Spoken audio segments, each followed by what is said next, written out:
Hey guys, welcome back to the channel. If you are new, welcome to the channel. It's your girl Chinazo, and in today's video I'm going to be talking about how to radiate positive and confident energy anywhere you go. But before we get into it, make sure you give this video a thumbs up, comment down below what you want to see next, follow me on Instagram to see more of me, and also hit the bell button to be notified when I make more videos. With that being said, let's get into the video. I'm reading this book right now called Healing is the New High. It is a great book. I recommend you go check it out, go read it.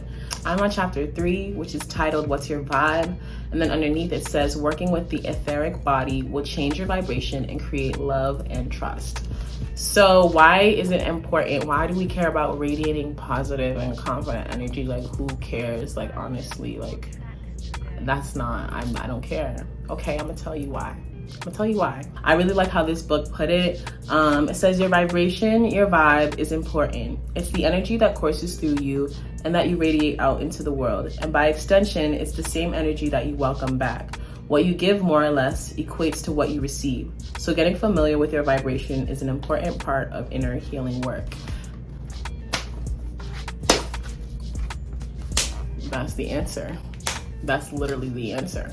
Why would you not want to attract goodness? Why would you not want to attract abundance? Why would you not want to attract blessings into your life? The only way to do that is to become what you want to attract. The people you hang out with will start to change and match the vibration that you see yourself being or seeing yourself wanting to be like. I also really like this example that they use too. If you don't believe in your own worth, others won't treat you as if you're worthy of genuine love and respect. If your vibe is low, heavy, and dark, it will be difficult to draw towards you people and experiences that are vibrating higher, lighter, and brighter. That's all the answer you need. I don't know how much more to explain it. Like, it just makes perfect sense. So let's begin with the tips. Tip number 1 is smile often. When you use gratitude and faith, it helps you understand that things are always working out for you, even when they don't seem like they are. If you see me looking down, I'm looking at my notes, guys. This is serious stuff I'm talking about, so I hope you're writing this down too. Yeah, when you smile, you release neuropeptides that relieve stress. I'm sure you guys have also heard of serotonin. It's actually an antidepressant that releases in the brain when you smile. So it may seem really stupid at first, but I promise you the more you do it, the more you get comfortable with it, the better your days go. Tip number 2 is respond less to negativity. It's so easy to join people. Have you ever noticed yourself in a conversation? Nothing can be going wrong in your life. Everything can be going perfectly fine in that moment. And then you join a group or you get into a conversation where someone is complaining about something. And then you find yourself kind of starting to agree with them and almost trying to be in a competition with who has it worse. You ever have those? You ever see those conversations? Like, you guys are literally trying to see who's more miserable. Yeah, we're not doing that anymore. That is so, like, dead. Don't do it. Be in a group setting and just have a conversation. It can be easy to, like, chime in negative comments here and there, but we want to stop doing that. I noticed that I did that a lot, but now I catch myself when I see the conversation going into a negative direction. You also come off a lot cooler when less stuff bother you. So if you're constantly complaining about something, like you see it all the time, like it's second nature. Like if you see someone complaining outside, like you're automatically gonna stay away from them. Like if you see someone going off about something, like, oh, let me not bother her. You know what I mean? But if you seem chill, relaxed, even in like stressful situations, people are gonna be more likely to like find you a lot like cooler and calming because you don't get worked up in negative situations. But that does not mean that you don't sympathize with other people, or when something bad is going on, you're like, oh, well, be happy. No, that's not what that means. What you want to do is always be that person that looks at the silver lining or looks at the cup half full instead of half empty, because that's what people need in their life. As much as they'll complain and bicker and argue or whatever the case may be, people want to find a solution. People want to find an answer. You can't really comfort somebody with that negative energy that they're putting on themselves already. You will feel a lot more confident as well, because you'll feel like you're adding meaning to people's life instead of just going about your days and complaining and talking about other people and what's going wrong. That, no, Tip number 3, right? We're on number 3. Tip number 3 is listen purposefully. Whether you want to admit it or not, everybody likes to be listened to. Everybody wants to feel like they're heard. And like, don't get me wrong, I will shut someone out. I will shut someone down real quick.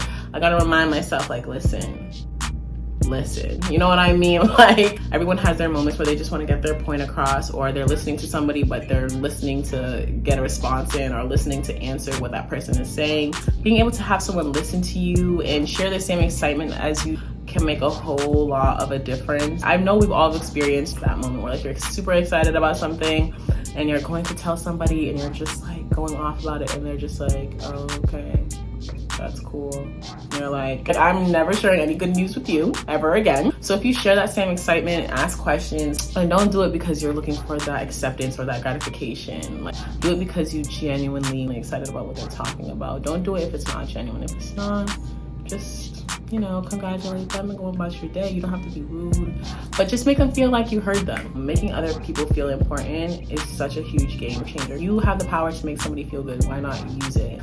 Number 4, this is gonna sound super cliche, but number 4, be yourself. Before I hear, oh, that's mad cliche, oh, everybody knows. Oh, everybody knows that? Everybody, so why doesn't everybody do that? Why doesn't everybody do that? Especially nowadays, it's so hard to find the real. It's so easy to say, oh, that's mad easy, oh, everybody knows that. But you actually be surprised about how many people aren't acting like themselves or aren't being themselves. And it's like, trying to fit in all these little standards and expectations that the world has for us can be difficult, and you almost forget that, wait, I'm a person outside of what everyone else is telling me to do. You have to like retrace your steps and go backwards, like, wait a minute, I'm my own person. Another secret that's not so secret is that people are actually attracted to people who portray authenticity, or people who they feel like are being authentic. One thing that can really help jumpstart this habit of being yourself is just aggressively loving yourself. I said this in my first video back, is like, you really have to get purposeful and aggressive when it comes to loving yourself, because we're so aggressive when it comes to not loving ourselves. Have you ever thought about that? Like, we're so quick to like say this is bad about ourselves, this is wrong, I look like this, why do I look like this, da da da da da.